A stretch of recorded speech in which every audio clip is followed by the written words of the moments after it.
ಶಾಮನೂರು ಶಿವಶಂಕರಪ್ಪನವ್ರು ಹೋಗ್ಬಿಟ್ರು ನೆನ್ನೆ ಸಂಜೆ 6:20 ವಯಸ್ಸು ತುಂಬ ಆಗಿತ್ತು. He was 95 sitting MLA. ಇಡೀ ದೇಶದ ಅತ್ಯಂತ ಹಿರಿಯ ಶಾಸಕರು ಅನ್ನಿಸಿಕೊಂಡಿದ್ದರು. ಇವರ ವಯಸ್ಸಿನಲ್ಲಿ ವಿಧಾನಸಭೆ ಚುನಾವಣೆಯಲ್ಲಿ ಗೆದ್ದು ವಿಧಾನಸಭೆಗೆ ಬಂದವರು ಯಾರೂ ಇರಲಿಲ್ಲ. ದೇಶದ ಅತ್ಯಂತ ಹಿರಿಯ ಶಾಸಕ, ವಾಟ್ ಅ ಲೈಫ್. ರಾಜ್ಯದಲ್ಲಿ ಕೆಲವರಿದ್ದಾರೆ, ಅವ್ರ ಜೀವನವನ್ನು ಎಲ್ಲಿಂದ ಶುರು ಮಾಡಿ ಯಾವ್ಯಾವ ಎತ್ತರಗಳಿಗೆ ತಲುಪಿದ್ರು ಅನ್ನೋದನ್ನು ನೋಡಿದ್ರೆ ಪುರುಸೊತ್ತು ಮಾಡ್ಕೊಂಡು ಇವ್ರದ್ದೆಲ್ಲ ಬಯೋಗ್ರಫಿ ಬರೀಬೇಕು ಅನ್ಸೋದು.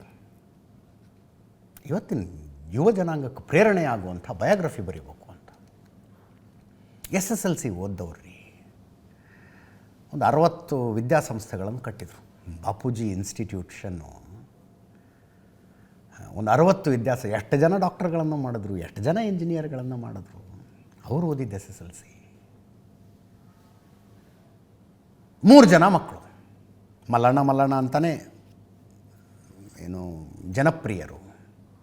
ದಾವಣಗೆರೆ ಉತ್ತರ ಕ್ಷೇತ್ರದ ಶಾಸಕರು, ತೋಟಗಾರಿಕಾ ಸಚಿವರು ಮಲ್ಲಿಕಾರ್ಜುನ್. ಅವರ ಸೊಸೆ ಅಂದರೆ ಮಲ್ಲಿಕಾರ್ಜುನ್ ಅವರ ಪತ್ನಿ ಶಾಮನೂರು ಶಿವಶಂಕರಪ್ಪನವರ ಸೊಸೆ ಪ್ರಭಾ ಮಲ್ಲಿಕಾರ್ಜುನ್ ಬದಾವಣಗೆರೆಯ ಸಂಸದೆ. ಬಕ್ಕಣ್ಣ ಮತ್ತು ಗಣೇಶ್ ಇನ್ನಿಬ್ಬರು ಮಕ್ಕಳು. 1931 ಜೂನ್ 16 ಹುಟ್ಟಿದವರು. ಶಾಮನೂರಿನಲ್ಲಿ ಅಕ್ಕಿ ವ್ಯಾಪಾರ ಮಾಡಿಕೊಂಡು ರಾಜಕೀಯಕ್ಕೆ ಬಂದಂಥವ್ರು. ಆವಾಗ ದಾವಣಗೆರೆ ಪ್ರತ್ಯೇಕ ಜಿಲ್ಲೆ ಆಗಿರಲಿಲ್ಲ, ಚಿತ್ರದುರ್ಗದ ಪಾರ್ಟ್. ದಾವಣಗೆರೆ ನಗರಸಭೆಯ ಸದಸ್ಯರಾಗಿ ರಾಜಕಾರಣಕ್ಕೆ ಬಂದವರು. ಅಖಿಲ ಭಾರತ ವೀರಶೈವ ಲಿಂಗಾಯತ ಮಹಾಸಭಾದ ರಾಷ್ಟ್ರೀಯ ಅಧ್ಯಕ್ಷರಾದವರು. ದಾವಣಗೆರೆಯಲ್ಲಿ ಓಡಾಡುವಾಗ ಜನ ಅವ್ರನ್ನ ಶಾಮನೂರು ಶಿವಶಂಕರಪ್ಪನವರು ಧಣಿಗಳು ಅನ್ನೋರು. ಆ ಎತ್ತರಕ್ಕೆ ಏರಿದ್ರು. ಬಾಪೂಜಿ ವಿದ್ಯಾಸಂಸ್ಥೆ ಏನು ಬಿಡಿಸಿ ಹೇಳ್ಬೇಕಾದ ಎಂಥ ಆ ಭಾಗದಲ್ಲಿ ಮಾಡಿದ ಶಿಕ್ಷಣ ಕ್ರಾಂತಿ ಅಂಥದ್ದಿತ್ತು ಅಂತ. 1969 ಪಾಲಿಟಿಕ್ಸ್ಗೆ ಅಂತ ಬಂದಿದ್ದದು. ಅದು ಏನು, ದಾವಣಗೆರೆ ನಗರಸಭೆ ಸದಸ್ಯರಾಗುವ ಮೂಲಕ. 1971 ಅಧ್ಯಕ್ಷರಾಗ್ತಾರೆ. 1989ರಲ್ಲಿ MLA ಎಲೆಕ್ಷನ್ ನಿಂತ್ಕೊಂಡು ಸೋಲ್ತಾರೆ. 1994 64 ವರ್ಷ ವಯಸ್ಸು ಅವ್ರಿಗೆ MLA ಆದಾಗ. 1994ರಲ್ಲಿ ಚುನಾವಣೆ ಗೆದ್ದು for the first time Davanagere ದಕ್ಷಿಣ ವಿಧಾನಸಭಾ ಕ್ಷೇತ್ರದಿಂದ MLA ಆದಾಗ 64ನೇ ವಯಸ್ಸು. ಎಲ್ಲರೂ ರಿಟೈರ್ಡ್ ಆಗಿ ರಾಮಕೃಷ್ಣ ಅಂದ್ಕೊಂಡು ಮೊಮ್ಮಕ್ಕಳನ್ನ ಆಡಿಸ್ಕೊಂಡು ಮನೇಲಿರೋಣ ಅಂತ ಯೋಚನೆ ಮಾಡುವ ವಯಸ್ಸಿನಲ್ಲಿ ಎಲೆಕ್ಷನ್ ಗೆದ್ದು ವಿಧಾನಸಭೆಗೆ ಬಂದವರು ಶಾಮನೂರು ಶಿವಶಂಕರಪ್ಪನವರು. ಅಲ್ಲಿಂದ ಇಲ್ಲಿ ತನಕ 6 ಸಲ MLA ಆದರು. ಈ ಸಲವೂ ಸೇರಿದ್ರೆ 2023 ಸೇರಿದ್ರೆ 6 ಸಲ. 94, 2004, 2008, 2013, 2018, ಈ ಸಲ 2023. 2013ರಲ್ಲಿ ಸಿದ್ದರಾಮಯ್ಯನವರು ಮೊದಲನೇ ಟರ್ಮಿಗೆ ಮುಖ್ಯಮಂತ್ರಿ ಆಗಿದ್ದಾಗ ಅವರ ಸಚಿವ ಸಂಪುಟದಲ್ಲಿ ತೋಟಗಾರಿಕಾ ಸಚಿವರಾದರು. ಆವಾಗಿನ ಘಟನೆಯನ್ನು ಇಂಟ್ರಡಕ್ಷನ್ನಲ್ಲಿ ಹೇಳ್ತಾ ಇದ್ದೆ ನಾನು. 83ನೇ ವಯಸ್ಸಿನಲ್ಲಿ ಮಿನಿಸ್ಟರ್ ಆದವರು ಅವರು. 83. ಆವಾಗಿನ ಘಟನೆಯನ್ನು ಹೇಳ್ತಾ ಇದ್ದೆ ನಾನು. ನಿಮ್ಮನ್ನು ಮಿನಿಸ್ಟರ್ ಸ್ಥಾನದಿಂದ ತೆಗೆದು ಹಾಕ್ತಾರೆ ಅಂತ ಸುದ್ದಿ ಇದೆ. ಏನು ಹೇಳ್ತೀರಿ ಅಂದರೆ, ಹೇಳೋದೇನಪ್ಪ, ಇನ್ನೋವಾ ಕಾರ್ ಬಿಟ್ಟು ಮರ್ಸಿಡಿಸ್ ಬೆಂಜ್ನಲ್ಲಿ ಓಡಾಡ್ತೀನಿ ಅಂದದ್ದು. ಇನ್ನೋವಾ ಬಿಟ್ಟು ಮರ್ಸಿಡಿಸ್ ಬೆಂಜ್ನಲ್ಲಿ ಓಡಾಡ್ತೀನಿ ಅಂದವರವರು. ನಿರ್ಭಿಡೆಯ ರಾಜಕಾರಣಿ ಅಂದರೆ ನಿರ್ಭಿಡೆಯ ರಾಜಕಾರಣಿ. ಕೆಲವು ಸಲ ಶಾಮನೂರು ಶಿವಶಂಕರಪ್ಪನವ್ರು ಏನು ಮಾತಾಡ್ಬಿಡ್ತಾರೋ ಅಂತ ದೊಡ್ಡವರಿಗೆ ಗಾಬರಿ ಆಗೋದು. ಈ ಸಲ ಹೇಳಿಲ್ವಾ, ಅದೇನೋ ಲಿಂಗಾಯತ ಅಧಿಕಾರಿಗಳಿಗೆ ಸರಿಯಾಗಿ ಪೋಸ್ಟಿಂಗೇ ಕೊಡ್ತಿಲ್ಲ ಅಂದಾಗ ಥರ ನಡಗೋ ಸನ್ನಿವೇಶ. ಅದು ಎಲ್ಲಿಂದ ಹೋಗ್ಬಿಡುತ್ತೆ ಮಾತು ಅಂತ. ಹಂಗಂತ ಯಾರ ಜೊತೆಗೂ ಅವರ ಶತ್ರುತ್ವ ಅನ್ನೋದಿರಲಿಲ್ಲ. ಎಲ್ಲ ಪಕ್ಷಾತೀತವಾಗಿ ಸ್ನೇಹ ಸಂಬಂಧಗಳನ್ನು ಕಾಪಾಡಿಕೊಂಡವರು. ಜೂನ್ 16ನೇ ತಾರೀಕಿಗೆ 95 ವರ್ಷ ವಯಸ್ಸಾಗಿತ್ತು. ಅವರ ಲೈಫ್ ಸ್ಟೈಲ್ ಬಗ್ಗೆ ದಂತಕಥೆಗಳಿದ್ದಾವೆ ದಾವಣಗೆರೆ ತುಂಬ. ಎಷ್ಟು ದಿಲ್ದಾರ್ ಮನುಷ್ಯ ಅವರು ಅಂತ. ಎಂಥ ದಿಲ್ದಾರ್ ಮನುಷ್ಯ. ಹೌ ಹಿ ಎಂಜಾಯ್ಸ್ ಲೈಫ್ ಅಂತ.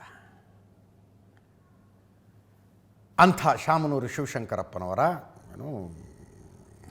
ಅವರ ಪಾಲಿನ ಸುವರ್ಣ ಯುಗ ಇವತ್ತಿಗೆ ಮುಗೀತು.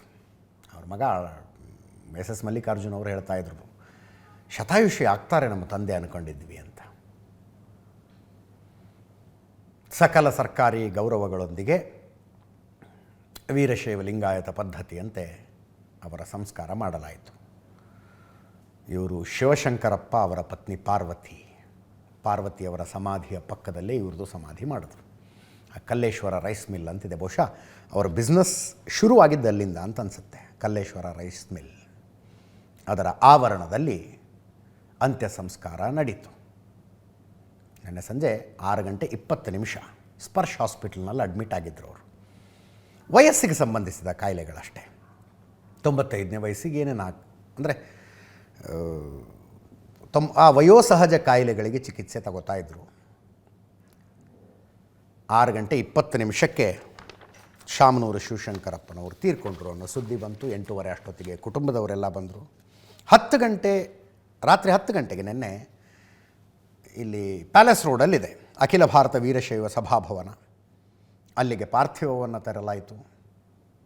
ಅನೇಕ ಹಿರಿಯರು ಬಂದು ಅಂತಿಮ ದರ್ಶನ ತಗೊಂಡ್ರು.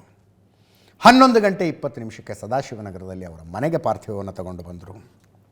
ರಾತ್ರಿ 12ವರೆಗೆ ದಾವಣಗೆರೆ ಕಡೆ ತಗೊಂಡು ಹೊರಟರು. ಬೆಳಗ್ಗೆ 5 ಗಂಟೆ ಆಗಿತ್ತು ದಾವಣಗೆರೆ ತಲುಪಿದಾಗ. 6 ಗಂಟೆಗೆ ದಾವಣಗೆರೆ ನಿವಾಸದಲ್ಲೇ ಅಂತಿಮ ದರ್ಶನಕ್ಕೆ ವ್ಯವಸ್ಥೆ ಮಾಡಲಾಯಿತು. 10 ಗಂಟೆಗೆ ಇವತ್ತು ಬೆಳಗ್ಗೆ ದಾವಣಗೆರೆ ಹೈಸ್ಕೂಲು ಮೈದಾನದಲ್ಲಿ ಸಾರ್ವಜನಿಕರ ದರ್ಶನಕ್ಕೆ ಅವಕಾಶ ಮಾಡಿಕೊಟ್ರು. ಮಧ್ಯಾಹ್ನ 2ವರೆಗೆ ಮೆರವಣಿಗೆಯ ಮೂಲಕ ಪಾರ್ಥಿವ ಶರೀರವನ್ನು 2.5 ಗಂಟೆಗಳ ಮೆರವಣಿಗೆ ಆಯಿತು. ಸಂಜೆ 5 ಗಂಟೆ ಅಷ್ಟೊತ್ತಿಗೆ ಕಲ್ಲೇಶ್ವರ ಮಿಲ್ಗೆ ತೆಗೆದುಕೊಂಡು ಬರಲಾಯಿತು. 5ವರೆಗೆ ಅಂತಿಮ ವಿಧಿವಿಧಾನಗಳು ಶುರುವಾಗಿ 6:30 ಅಷ್ಟೊತ್ತಿಗೆ ಅಂತ್ಯ ಸಂಸ್ಕಾರವನ್ನು ನೆರವೇರಿಸಲಾಯಿತು. ಅವರ ಮಗ SS ಮಲ್ಲಿಕಾರ್ಜುನ್ ಅವರು ಮಾತಾಡಿರೋದು ಕೇಳಿಸ್ಕೊಳ್ಳಿ. ನಾವು 100 ವರ್ಷ ಬಾಳ್ತಾರೆ ಅಂದ್ಕೊಂಡಿದ್ವಿ, ಆಗಲಿಲ್ಲ. ಇನ್ನು 95 ವರ್ಷಕ್ಕೆ ಇದಾಯಿತು. ಭಾಳ ಒಂದು ದೊಡ್ಡತನ.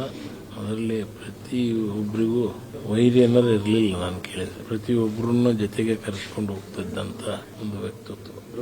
ಅಜಾತ ಪ್ರತಿಯೊಬ್ಬರಿಗೂ ಯಾರೇ ಬಂದ್ರು ಒಟ್ಟು ಒಂದ್ಸತಿ ಬೈದ್ರಪ್ಪ ಅಂದ್ರೆ ಕೆಲಸ ಆತ ಅವ್ರದ್ದು ಅಂತ, ಒಂದ್ಸತಿ ಬೈದ್ರಪ್ಪ ಅಂದ್ರೆ ಅವ್ರದ್ದೇನೋ ಕೆಲಸ ಆಗೈತಪ್ಪ ಅಂತಂದ್ರೆ ಯಾರೇ ಬರಲಿ ಅವ್ರಿಗೆ ಏನೈತೆ ಕೇಳಿ. ಬಡವ್ರ ಬಗ್ಗೆ ಜಾಸ್ತಿ ಕಾಳಜಿ ಇತ್ತು, ಹೆಚ್ಚಿನ ಕಾಳಜಿಯನ್ನು ಕೊಟ್ಟು ಬಡವರಿಗೆ ಕೆಲಸ ಆಗಿರ್ಬೋದು, ಏನೇ ವಿಚಾರಗಳಾಗಿರ್ಬೋದು, ದಾನ ಧರ್ಮ ಆಗಿರ್ಬೋದು, ಎಲ್ಲದರಲ್ಲಿ ಭಾಗಿಯಾಗ್ತಿದ್ರು. ಹಂಗೆ ಕಳಿಸ್ತಿದ್ದಿಲ್ಲ ಯಾರನ್ನು.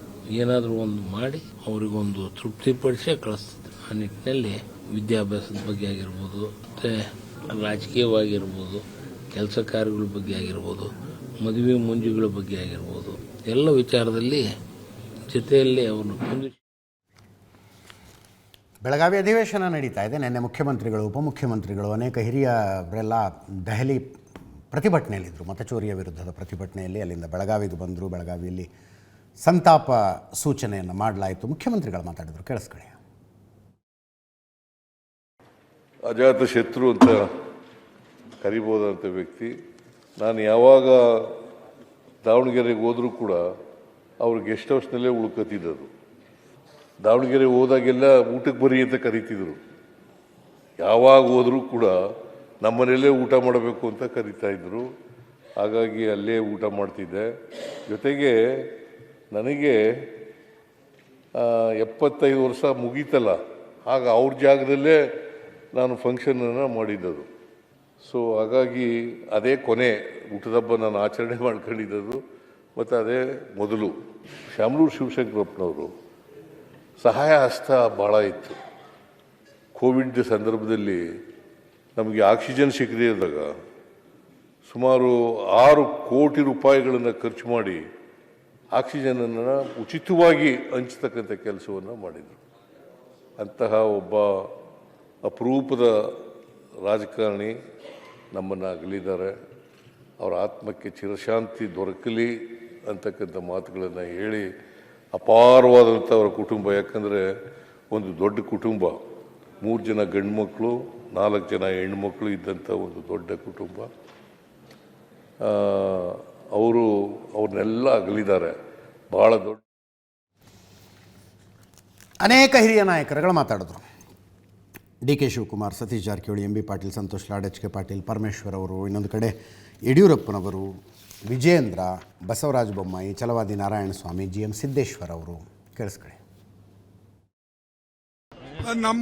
ನಾವಿಬ್ಬರು ಜೊತೆಯಲ್ಲಿ 1972ರಿಂದ ಇದ್ದೇವೆ. ಅವರು ಇಲ್ಲಿ ಮುನ್ಸಿಪಲ್ ಪ್ರೆಸಿಡೆಂಟ್ ಆಗಿದ್ದರು. ನಾನು municipal finance enquiry committee chairman ಆಗಿ ಫಸ್ಟ್ ಟೈಮ್ MLA ಆಗಿ ಬಂದಾಗ ಅವ್ರ ಭೇಟಿ ದಾವಣಗೆರೆಯಲ್ಲಿ ಆಗಿತ್ತು. ಅಂದಿನಿಂದ ಇಂದಿನವರೆಗೆ ನಾವು ಜೊತೆಯಲ್ಲಿ ಇದ್ದು ನನಗಿವತ್ತು ನಮ್ಮ ಒಬ್ಬ ಕುಟುಂಬದ ಸದಸ್ಯ ಕಳ್ಕೊಂಡಂಗಾಗಿದೆ. ಅಷ್ಟೇ ಅಲ್ಲ, ಒಬ್ಬ ಒಳ್ಳೆ ರಾಜಕಾರಣಿ, ಒಳ್ಳೆ ಎಜುಕೇಷನಲಿಸ್ಟು, ಒಳ್ಳೆ ದಾನಿ ಮತ್ತು ಎಲ್ಲರಿಗೆ ಪ್ರೀತಿ ಮಾಡ್ತಕ್ಕಂಥ ವ್ಯಕ್ತಿ. ಶಿಕ್ಷಣ ಕ್ಷೇತ್ರದಲ್ಲಿ ಅವರು ಬೆಳೆಸಿದಂಥ ಒಂದು ದೊಡ್ಡ ಸಾಮ್ರಾಜ್ಯ, ವಿಶೇಷವಾಗಿ ಮೆಡಿಕಲ್ ಎಜುಕೇಷನಲ್ಲಿ ಹಂಗೆ ಒಂದು ದೊಡ್ಡ ಕೊಡುಗೈ ದಾನಿ, ಒಬ್ಬ ಹಿರಿಯ ನಾಯಕರು, ಸಂಸತ್ ಸದಸ್ಯ ಆಗಿದ್ರು, ನನ್ನ ಜೊತೆ ಶಾಸಕರಾಗಿದ್ದರು, ಮಂತ್ರಿ ಆಗಿದ್ದರು, ನಾವೆಲ್ಲ ಒಟ್ಟಿಗೆ ಕೆಲಸ ಮಾಡಿದ್ದೇವೆ. ಸೊ ಇವತ್ತು ನಾವು ಅವನ್ನ ಕಳ್ಕೊಂಡಿದ್ದೇವೆ. ವಿಶೇಷವಾಗಿ ನಮ್ಮ ಪಕ್ಷಕ್ಕೆ, ಅವ್ರ ಸಮುದಾಯಕ್ಕೆ ಭಾಳ ದೊಡ್ಡ ನಷ್ಟ ಆಗಿದೆ. ಆದರೂ ಕೂಡ ಅವರು ತಮ್ಮ ಅವಧಿಯಲ್ಲಿ ಭಾಳಷ್ಟು ಸೇವೆ ಮಾಡುವಂಥ ಪ್ರಯತ್ನ ಮಾಡಿದ್ದಾರೆ ಪಕ್ಷಕ್ಕೆ ಮತ್ತು ಅವರ ಸಮುದಾಯಕ್ಕೆ. ಇವತ್ತು ಅವ್ರನ್ನ ಕಳ್ಕೊಂಡ್ರಿಂದ ನಾವೆರಡು ಪಕ್ಷ, ಅವ್ರ ಸಮಾಜ ಎರಡು ಕೂಡ ನಷ್ಟ ಆಗಿದೆ ಭಾಳಷ್ಟು. ಒಂದು ಬಹುಶಃ ತುಂಬಲಿಕ್ಕೆ ಆಗೋಲ್ಲ. ವೀರಶೈವ ಲಿಂಗಾಯತ ಸಮುದಾಯಕ್ಕೆ ಅಷ್ಟೇ ಅಲ್ಲ, ಇನ್ನು ಉಳಿದವರು ಎಲ್ಲರಿಗೂ ಕೂಡ ಅವರು ಹಿರಿಯರಾಗಿ ಎಲ್ಲರಿಗೂ ಮಾರ್ಗದರ್ಶನ ಮಾಡ್ಕೊಂಡು ಬಂದಿದ್ದರು. ಜೀವನದಲ್ಲಿ ಯಾರಿಗೂ ಕೂಡ ಅವರು ಕೆಟ್ಟದ್ದನ್ನು ಬಯಸಿರಲಿಲ್ಲ. ಶಾಮನೂರು ಶಿವಶಂಕರಪ್ಪನವರ ಅಗಲಿಕೆಯಿಂದ ರಾಜ್ಯ ರಾಜಕಾರಣಕ್ಕೆ, ಅದರಲ್ಲೂ ವಿಶೇಷವಾಗಿ ದಾವಣಗೆರೆ ಜಿಲ್ಲೆಗೆ ಮತ್ತು ವೀರಶೈವ ಲಿಂಗಾಯತ ಮಹಾಸಭೆಗೆ ತುಂಬಲಾರದ ನಷ್ಟವಾಗಿದೆ. ಭಗವಂತನವರ ಆತ್ಮಕ್ಕೆ ಸದ್ಗತಿ ನೀಡಲಿ, ಆ ಕುಟುಂಬ ಸದಸ್ಯರಿಗೆ ಈ ನೋವನ್ನು ತಡೆಯುವಂಥ ಶಕ್ತಿ ಕೊಡಲಿ ಅಂತೇಳಿ ದೇವರಲ್ಲಿ ಪ್ರಾರ್ಥನೆ ಮಾಡ್ತಾನೆ. ನನಗೆ ಭಾರಿ ನೋವಾಗಿದ್ದು 20 ದಿನಗಳ ಹಿಂದೆ ನಾನು ಹಿರಿಯರು, ನಮ್ಮ ಸಮಾಜದ ಗಣ್ಯರಲ್ಲಿ ಪ್ರಮುಖರಾಗಿದ್ದಂಥ ಶಾಮನೂರು ಶಿವಶಂಕರಪ್ಪನವರು ಸಾರಿ ನಾನು ಬಂದಾಗ ನೀವು 100 ವರ್ಷ ಇರಬೇಕು ಅಂತ ಅಂದಾಗ ನಕ್ಕೊಂಡು ನನಗೆ 100 ವರ್ಷ ಬೇಡಪ್ಪ ಒಂದು ರೀತಿ ತಮಾಷೆ ಮಾಡಿದ್ರು. ನಾನು ಆವಾಗ ನಿಮ್ಮನ್ನು ಇದು ಮಾಡಿ ಸ್ಥಿರವಾಗಿದ್ದಾರೆ ಅಂತ ನಾನೇ ಹೇಳೋದೆ. ವಿಧಿ ನಿಯಮ, ಅವರ ಸೇವೆ, ಶಾಮನೂರು ಶಿವಶಂಕರಪ್ಪನವರು ನಡೆದು ಬಂದ ದಾರಿ ನಮ್ಮನ್ನು ಅಗಲಿದ್ದಾರೆ. ಅವರ ಆತ್ಮಕ್ಕೆ ಶಾಂತಿ ಕೋರೋಣ. ಅವರನ್ನು ಕಳ್ಕೊಂಡಿರ್ತಕ್ಕಂಥ ಅವ್ರ ಕುಟುಂಬಕ್ಕೆ ಶಕ್ತಿಯನ್ನು ಭಗವಂತ ಕರುಣಿಸಲಿ ಅಂತ ನನ್ನ ದೇವರಲ್ಲಿ ಪ್ರಾರ್ಥನೆ ಮಾಡ್ತೀನಿ. ಶಾಮನೂರು ಶಿವಶಂಕರಪ್ಪನವರು ರಾಜಕೀಯ ಕ್ಷೇತ್ರದ ಜೊತೆಗೆ ಶಿಕ್ಷಣ ಕ್ಷೇತ್ರದಲ್ಲಿ ಯಾವ ರೀತಿ ತಮ್ಮ ಸೇವೆಯನ್ನು ಸಲ್ಲಿಸಿದ್ದಾರೆ, ವೀರಶೈವ ಲಿಂಗಾಯತ ಸಮಾಜವನ್ನು ಗಟ್ಟಿಗೊಳಿಸುವ ನಿಟ್ಟಿನಲ್ಲಿ ಯಾವ ರೀತಿ ಅವರ ಕೊಡುಗೆ ಇದೆ ಅನ್ನೋದು ಇಡೀ ರಾಜ್ಯದ ಜನತೆ ಗೊತ್ತಿದೆ. ವೀರಶೈವ ಲಿಂಗಾಯತ ಪ್ರತ್ಯೇಕ ಧರ್ಮ ಎಂಬ ಕೂಗು ಬಂದಾಗಲೂ ಸಹ ಪಕ್ಷವನ್ನು ಮರೆತು ಸಮಾಜವನ್ನು ಒಗ್ಗೂಡಿಸುವಂಥ ಕೆಲಸ ಅವರ ನೇತೃತ್ವದಲ್ಲಿ ಆಗಿರುವಂಥದ್ದು. ಅವರ ಅಗಲಿಕೆ ಇಡೀ ಸಮಾಜಕ್ಕೆ ಹೊತ್ತು ತುಂಬಲಾರದಂಥ ನಷ್ಟ ಹೊತ್ತು ಉಂಟಾಗಿರುವಂಥದ್ದು.